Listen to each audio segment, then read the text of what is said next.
The Israeli government have brazenly, publicly and openly declared their intention to commit a war crime and have commenced that war crime against the people of Gaza, saying that they intend to starve of food, electricity, water 2.2 million people. That is a war crime under the Fourth Geneva Convention. They are raining down thousands of the most sophisticated missiles known to humanity onto the most densely populated area in the world, carrying the certainty that almost every missile will incur civilian casualties, will and are destroying the infrastructure, the water infrastructure, the energy, making Gaza uninhabitable. And using, in very credible reports, as they did in the past, chemical weapons, white phosphorus, being used by Israel.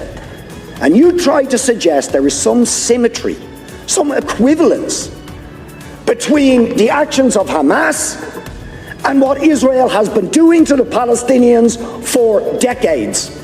Will you admit that the terrible loss of life and escalation of violence that we have seen in the last few days is simply a continuation of the crimes against humanity, the war crimes of the state of Israel against the people of Palestine? And it's not me saying this. You have, or you should have read, the reports of Amnesty International, which we asked you to read and act on Human Rights Watch, on the UN Special Rapporteur to Palestine, on the UN Human Rights Council, on the issue of Palestine.